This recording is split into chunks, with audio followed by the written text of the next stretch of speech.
What's up, everybody? Welcome to Curated, where music moves, style speaks, and creativity shapes culture because, fam, culture isn't created, it's curated. Welcome to another episode. It is a cold, chilly, fucking New York Monday. Let me show you all. They finally turned on the heater, which is good, but it is quite cold. And so we are recording this podcast episode off the bed because we're trying to get cozy, fall vibes, and also because the living room is being used, so I can't be outside. I want to ask you all something. You all ever watch the Grammys and you're thinking, who decided that that was the best? Or worse, maybe you stopped watching the Grammys because it feels like the same names, the same debates, the same politics year after year. But yet, the Grammys still matter a lot. They can change careers, they shift narratives, and stamp legitimacy. So today, I want to take you all behind the goal. We're going to explore how the Grammys actually function, what the power dynamics are, and how artists hustle for recognition, and the controversies that keep boiling over and over each year. I want to unpack with you all what this little gramophone really signifies, and whether it still reflects music culture or just industry machinery. The Grammys are coming up. And if you're like me, you're probably tuning into everything that's happening around the Grammys, everybody's submissions, everybody who's going to get nominated. The buzz is happening. I first want to take you all through the origin story of where the Grammys came from, what the Grammys are, so that we can set some context to all of this, because I feel like a lot of us watch the Grammys. We know what the Grammys are, but we don't really know what the Grammys are. You know what I mean? The Grammys were born in 1959. The Recording Academy was then called the NARAS, and that stands for National Academy of Recording Arts and Sciences. They wanted an award ceremony that recognized music creators, whether it was artists, producers, engineers, all of it. The idea was that they pretty much wanted to create essentially the Oscars version of a music award show. And it wasn't just about hits, it was about craft, legacy, design. So the awards were meant to elevate music, legitimize it. But I think from day one, we've all known there's been tension because who gets to decide what good music looks like is a big debate. Who gets to be on stage is the big question. Over time, the Grammys kind of expanded, right? There were more categories, more genres, new fields like rap, Latin, global, but the original impulse remained.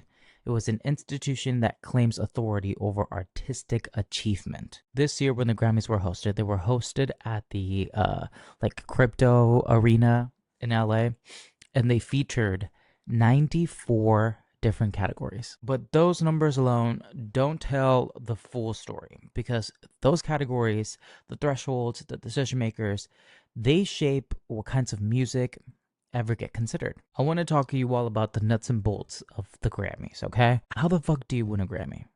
That's the big question, right? Each year, artists, labels, creators, they submit their work into categories: songs, albums, or performances. There's essentially this screening phase that happens where committees or panels check if submissions meet category requirements: release window, type, credits. Then nominations happen. Let's go to thousands of voting members, but those voters can only vote in up to 10 genre fields that they are specifically qualified for. And that is something that actually matters a lot, okay? That limitation prevents overreach, but it also means that many voters choose familiar genres and tend to leave the rest blank. This submission phase is what we're in currently. If you all look around social media and everywhere, you'll probably see these submissions. They're called for Grammy considerations.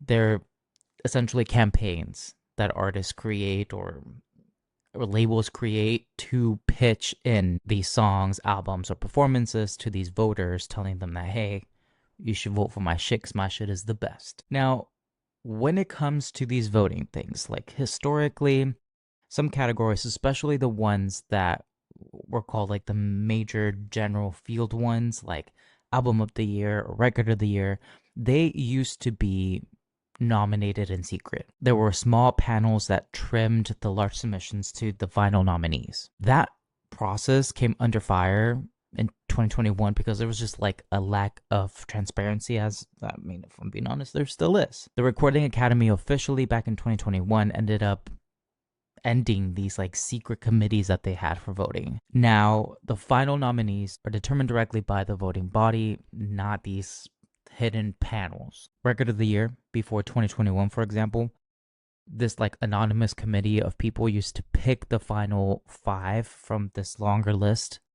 Now, what's supposed to happen is that whatever is voted, these final 5 is solely left to this larger body of voters. So, who the fuck are these voters? Who is voting for the best of the best? The Academy claims that its voting members are creators, artists, engineers, songwriters, those who are actually working in the music industry. But historically, the makeup of these folks was pretty narrow, and in recent years, the Academy has made big pushes to diversify its members. For example, this year, 8,600 new invitations were extended. Among them, 49% identify as women, 56 identify as people of color, and 60 are actually under the age of 40. Previous to this, by I would say maybe 2023, 50% of the new Recording Academy class was people of color, 46% were actually under the age of 40, and 37% were women. This last year, 2024, the Academy said that 72% of invites were accepted. That brought over 2,800 new members to the Academy. What is really, really, really important to know is that 66% of the current Grammys electoral, the whole body of members have joined since the Recording Academy introduced this new membership model back in 2019. 66% of the current voting members all came in from that from 2019 up to this year. Isn't that fucking crazy? The body of voting now is obviously significantly different than the one that was there a decade ago. But the change has obviously been slow. I mean, the fact that many of these things have only been implemented in the last couple of years says a lot.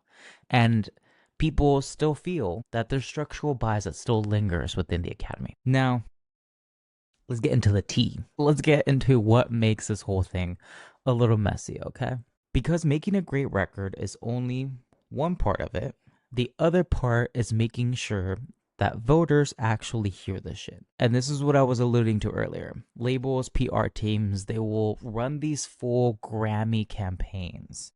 This for your consideration things that you're probably seeing on social media. That means that there are actually in existence private listening sessions, promotional packages, curated playlists for Academy members, in-person events, performing at Recording Academy gatherings, etc. There's a little bit of bribing that happens, if I'm being honest with y'all. If these things are happening and these voting members are you know what? Taylor Swift came and performed. I love Taylor Swift. She gets my vote. It gets messy, doesn't it? Especially because major label artists, this is a multi-million-dollar push. This is a multi-million-dollar campaign that is focused around just getting them the attention that they need for these votes.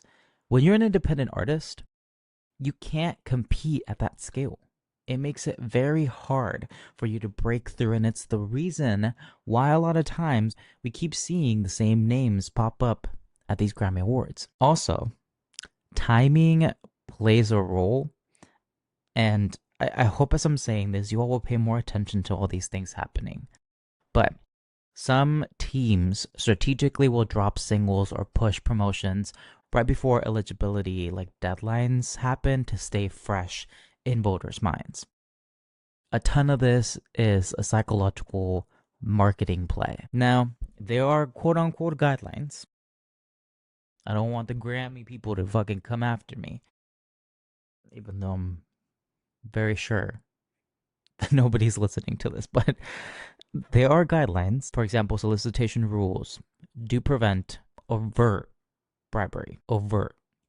You can't exaggerate merits. You can't be like, oh, voted or everybody says that this album is the best album in the world, the Rolling Stones, and like you can't, you know what I mean? You can't exaggerate your shit. You can't use Academy logos illicitly, or you can't offer improper gifts. But you'll see these borderline promotions and campaigns happen, like, exclusive dinners, backstage meetups, curated Grammy listening events. They feel illegal. And they do, in my opinion, raise the question of fairness when budgets are overly uneven between these megastars and these independent artists. Now, besides all of that fucking mess, the Grammy itself has never been free from other types of criticism. And in recent years, many artists have openly rejected the entire institution. As an example, in 2020, The Weeknd released After Hours, and the single Blinding Lights, one of the biggest songs ever of his, with record breaking chart runs. When the 2021 nominations came around, my boy got zero nods. No nominations at all. The Weeknd ended up tweeting, quote, "The Grammys remain corrupt. You owe me, my fans, and the industry transparency." He later actually refused to submit any future work to the Grammys, directly citing the use of secret committees. The Academy leadership responded with empathy. They were saying that the disappointment is expected, but every year there are fewer nominations than deserving artists. The other part of it is, for many years, critics have also long accused the Grammys of sidelining Black, hip hop, R&B, non-English, and global music. In 1989, Will Smith and DJ Jazzy Jeff, they boycotted after their category wasn't televised. In 2016, my boy Frank Ocean declined to submit Blonde, calling the process dated. Even the own Academy's leadership has made missteps. In 2018, the then president, Neil Portnow, told women to step up to win more awards. The comment was obviously not the best. More broadly, though, in 2024, viewership was already sliding for that motherfucker. Like, nobody was watching it, okay? The 2021 show during the pandemic drew 8.8 million viewers, the lowest the Grammy had ever seen. And this skepticism isn't just coming from artists directly, it's actually coming from critics. They're asking, in a streaming algorithm first era, does a peer voted committee still reflect what music is valued culturally? And that, my friends, is such a fucking big question, but it is true. What is the legitimacy of these members? How are they picked? Who the fuck are they? And how is their vote? How are their thoughts more important than what the streaming numbers tell us, what's viral is telling us, what people, the common folks like us, what we are telling the world about music? But even with this whole ass mess, y'all, I want to end this little podcast episode by telling you all something. The Grammys still matter. They still carry weight. For many artists, the Grammys are still a mark of legitimacy. Labels invest more, there's more festival bookings, there's press attention. Uh, it, it's a status symbol to receive a Grammy. I myself would love to one day receive a Grammy. Who wouldn't? It's part symbolic and part real. Because the industry still feels and still treats it like currency. And maybe the true value or how we see the Grammys nowadays isn't necessarily about its perfection, but that they reflect who gets to shape the narrative of the music industry, who gets to win, who gets left out, who changes the rules. This whole process, this whole idea of the Grammys is machinery, is strategy, is controversy. But I do want to ask you all, do the Grammys matter to you? Do you give a fuck about the Grammys anymore? I myself used to sit my ass down every year when the Grammys used to happen to see who the fuck was going to win this, because the Grammys meant everything. They meant everything to me, right? As a wannabe artist, as a songwriter, To see people win Grammy Awards, and especially to see people in marginalized communities or independent artists win these awards, was fucking major. As time has gone, as I've seen and I've learned the mechanics of all this and how all this works, my thought about the Grammys has shifted. Do you all feel like the influence has shifted to platforms like TikTok, streaming playlist, cultural conversations outside of award shows in general? Drop me a voice note, DM me. Part of the reason why I make these podcast episodes is to hopefully spark these conversations amongst all of y'all. If you're listening to this shit, hopefully you're like, I have some thoughts about that I want to share with you. That's the whole point, fam. I want to know what you're thinking. With that being said, y'all, I appreciate y'all tuning in. This one was short and sweet. I also do want you all to let me know whether you fuck with these like shorter episodes. What's the vibe, you know? Remember that you can watch the podcast episodes on Spotify. You can catch them on YouTube. If you just want to listen to the episode, you can catch them pretty much on every streaming platform you can think of. With that being said, fam, I appreciate you all tuning in, and I will catch you all on the next one.